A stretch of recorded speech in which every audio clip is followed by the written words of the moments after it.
Hi everybody, welcome to USA Hockey Arena. It's the home of the National Team Development Program. I'm Pete Krupsky with U18 forward Brodie Ziemer. Brodie, thanks for the time. Thanks for having me.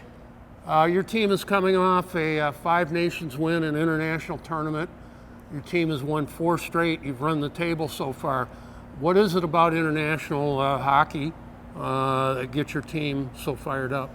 Yeah, I think it's just really special to us. It's important. It's not every day you get to go play other countries and represent yours, so it's pretty special to us. You lost the first game in kind of dramatic fashion, but then your team came back to win 3 straight. Was there any reason for the turnaround, or was it just paying attention to detail? Yeah, I think it was just the loss, honestly. I mean, you go down. I mean, you're up 5 and you end up losing 7-6. It's tough. It's kind of a wake-up call for the rest of the week for us, so it's important. So now you go from international competition, and you'll go back in this building in February, but you go from Finland, international competition, to the USHL. What kind of mind tricks does that play with you and your team?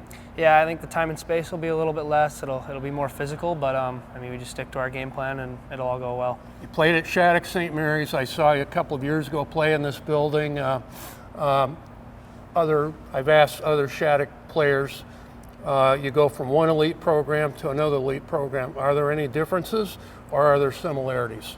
Yeah, it's similar, but obviously playing in the USHL as a 16-year-old is not easy, so it's a big jump for us. But there's some similarities. Obviously, it's a lot of time on the ice, a lot of time spent in the weight room. So yeah.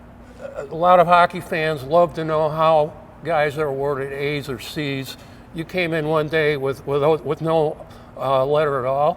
You come in the next day, you have an A on your shoulder. How did that work for you? I just think it's doing the little things right, coming every day ready to work, just being there for the guys, and I was lucky enough to get awarded with one.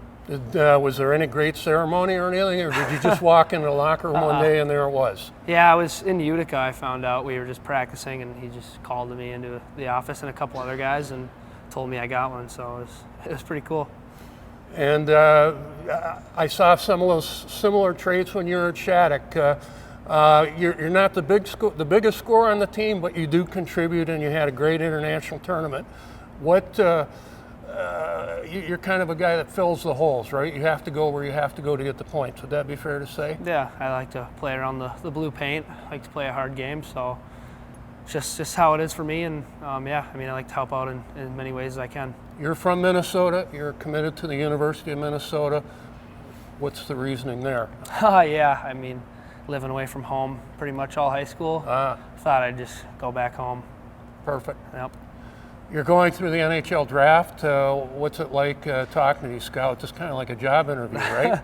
Yeah, at first it was a little nerve-wracking, but you get used to them now, and they're good. So we go into Christmas. I know you're looking forward to that, but you're really going to get into the final part of your tenure here. What's it been like putting on that USA sweater every night? Yeah, it's been special, man. I'm going to be pretty sad when it's over, but a lot of good memories here with the guys, and wouldn't trade it for anything else. It's often said you're a band of brothers, and you'll be friends for a long time. Would that be fair to say? Yeah, for sure. Brodie, thanks for your time. Keep up the great work. We enjoy watching you play. Thank you. Thanks for having me.